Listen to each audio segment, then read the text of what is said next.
18 பட்டி வந்தாச்சாப்பா. ஏன்னா எனக்கு இது மாதிரி ஆயிரக்கணக்கான பஞ்சாயத்து இருக்கு. உங்க வீட்டு பிள்ளையா நினைச்சு எல்லாரும் என்னை மன்னிச்சிருங்க. ப்ளூ சட்டை மாறனுடைய ராயன் படத்தோடைய ரிவ்யூ பார்த்துட்டு தான் நான் தியேட்டருக்கு போகலாமா வேணாமான்னு ஒரு டெசிஷன் எடுப்பேன்.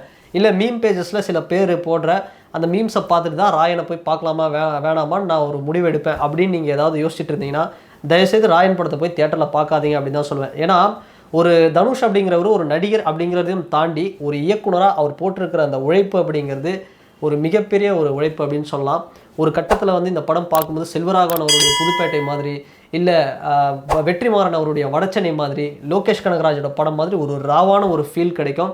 உண்மையாக சொல்லணும்னா தமிழ் சினிமாவுக்கு நடிகர் தனுஷை எப்படி வந்து ஒரு நல்ல நடிகராக வந்து இங்கே ஒரு தமிழ் சினிமாவுக்கு கிடைச்ச பொக்கிஷமோ அது மாதிரி ஒரு டைரக்டராக இப்போ இருக்கிற லிஸ்ட்டில் நம்ம பார்த்தோம் அப்படின்னா தனுஷ் வந்து ஒரு பெஸ்ட் டைரக்டர் அந்த ஒரு லிஸ்ட்டில் தான் இருப்பார். அந்தளவுக்கு தான் ராயன் படம் வந்திருக்கு. நேற்று வரைக்கும் பார்த்தோம்னா மீம் பேஜஸ்லாம் இந்த படத்துக்கு வந்து 95% வந்து ஒரு பாசிட்டிவான ரிவ்யூஸ் இருந்தது. ஆனால் இப்போ பார்த்தோம்னா சில பேர் வந்து மிக்சடாக போட்டுட்ருக்காங்க.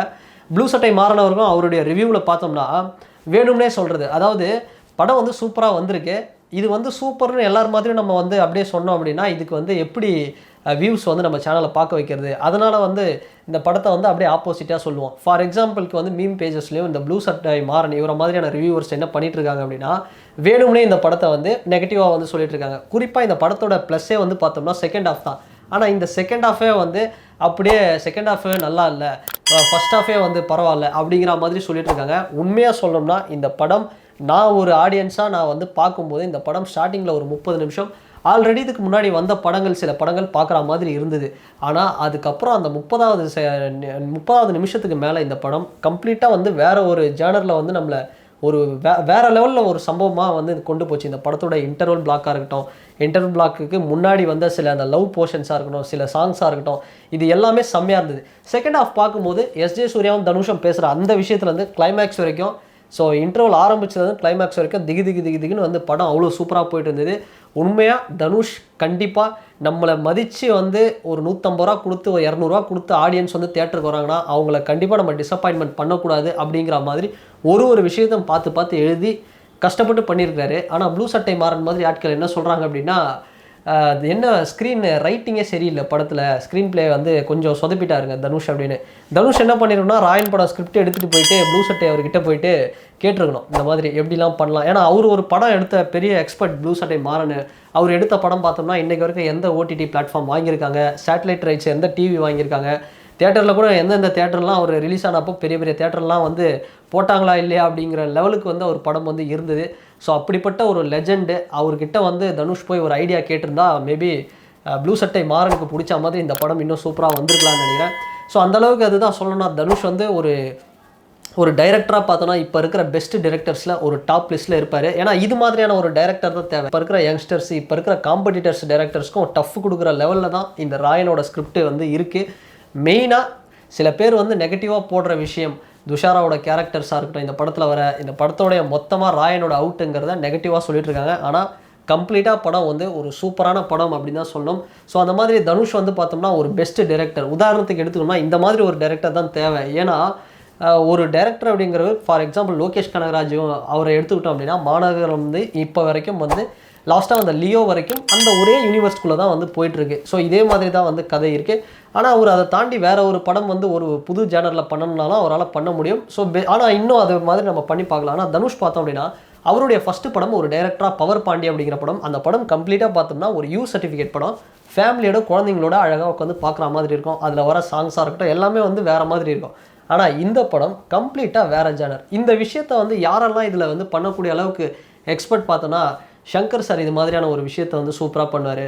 அப்புறம் ஏஆர் முருகதாஸ் சார் வந்து சூப்பராக பண்ணுவார். ஏன்னா சங்கர் சாரை பார்த்தோம்னா ஒரு முதல்வன் வேறு சப்ஜெக்ட், ஒரு பாய்ஸ் வேறு சப்ஜெக்ட், அதுக்கப்புறம் அந்த படங்கள்லாம் பார்த்தோம் அப்படின்னா எந்திரன் அது கம்ப்ளீட்டாக ஒரு வேறு ஜேனர், அப்படியே ஃப்ரெஷ்ஷாக இருக்கும். அதே மாதிரி முருகதாஸ் சாரம் பார்த்தோம் அப்படின்னா தீனாராக இருக்கட்டும், ரமணாவாக இருக்கட்டும், இல்லை அதுக்கப்புறம் அந்த கஜினி, இல்லை அதுக்கப்புறம் அந்த சில படங்கள் எல்லாமே கம்ப்ளீட்டாக வேறு ஒரு சப்ஜெக்ட்.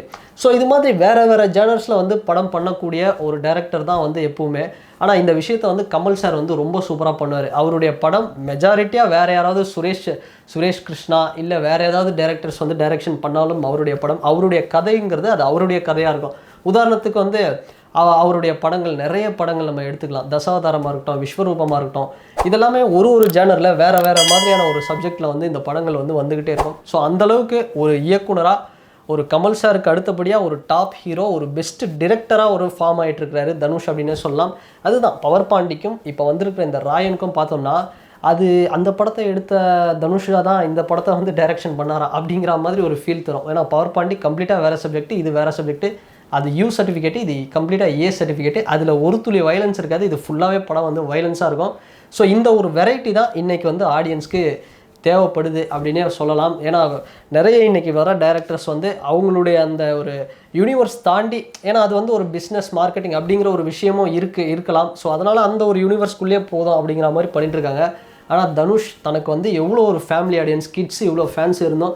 இந்த ராயன் படத்தை யார் என்ன நினச்சாலும் பரவாயில்ல, என்னுடைய 50வது படமாக கூட இது இருக்கட்டும், இருந்தாலும் நான் இது என்னோடய ஓன் ஸ்டைலில் நான் இப்படி தான் ஒரு பிளட் பாத்தை வந்து கொடுக்க போகிறேன் அப்படிங்கிற மாதிரி சூப்பராக கொடுத்து படம் உண்மையாக என்னடா இது சொன்ன ஹைப்புக்கு வந்து படமே இல்லையடா அப்படிங்கிற மாதிரி ஒரு அரை மணி நேரம் ஸ்டார்டிங் ஃபீல் பண்ண வச்ச படம். கிளைமேக்ஸ் முடிஞ்சு பார்க்கும்போது ஒரு வேறு லெவலில் இருக்குது.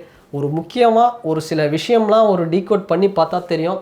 சில பேசுகிறதுக்கே வந்து பயப்படுற ஒரு விஷயத்த இந்த படத்தில் வந்து ஒரு டீகோட் பண்ணி ரொம்ப அழகாக வந்து ரொம்ப சூப்பராக ஒரு சில விஷயத்தை வந்து சொல்லியிருக்கிறாரு. அது வந்து படத்தை கொஞ்சம் டெப்த்தாக பார்க்குறவங்களுக்கு உங்களுக்கே வந்து புரியும். ஸோ அவ்வளோ ஒரு சூப்பரான படம் இந்த ராயன் அப்படின்னு சொல்லலாம். ப்ளூ சட்டை மாறன் அவருடைய ரிவ்யூவாக இருக்கட்டும், இல்லை இந்த மீம் பேஜஸ்லலாம் போடுறத பார்த்துட்டு தயவுசெய்து வந்து ரொம்ப கஷ்டமான இந்த படத்தில் பண்ண ஸ்டண்ட்டெல்லாம் பார்த்தோம் அப்படின்னா எத்தனை இடங்களில் எத்தனை அடி வாங்கியிருப்பாங்க அப்படின்னே சொல்ல, அந்தளவுக்கு வந்து இந்த படத்தை வந்து அப்ரிஷியேட் பண்ணலாம்.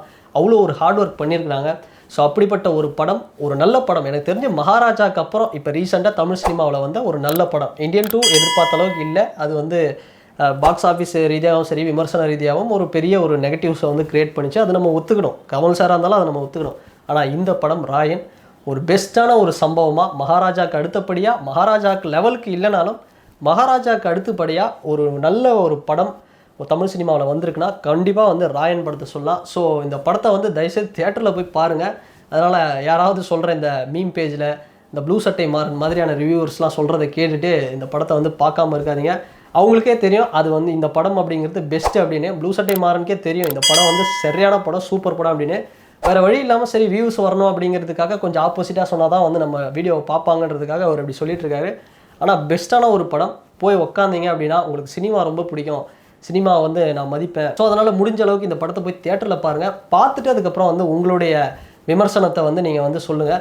ஸோ மற்றபடி மற்றவங்க சொல்கிறத எதையும் வந்து கேட்காதீங்க அப்படின்னு தான் சொல்லுவேன். தமிழ் சினிமாவுக்கு தனுஷ் எப்படி ஒரு நடிகராக நிறைய விஷயங்கள், நிறைய நேஷனல் அவார்ட்லாம் வாங்கியிருக்கிறாரோ, அது மாதிரி ஒரு டைரக்டராக அவர் வச்சிருக்கிற இந்த ஒரு எடுத்திருக்கிற இந்த ஒரு அவதாரம் அப்படிங்கிறது இப்போ இருக்கிற இந்த தமிழ் சினிமாவுக்கு உண்மையாக தேவையான ஒரு விஷயம். ஏன்னா இதே படத்தை வந்து மலையாள சினிமாவில் பண்ணியிருந்தாங்கன்னா மலையாளம் எப்படி பண்ணுறாங்க, இங்கெல்லாம் வந்து என்னத்தை பண்ணுறாங்க அப்படிங்கிற மாதிரி சொல்லுவாங்க.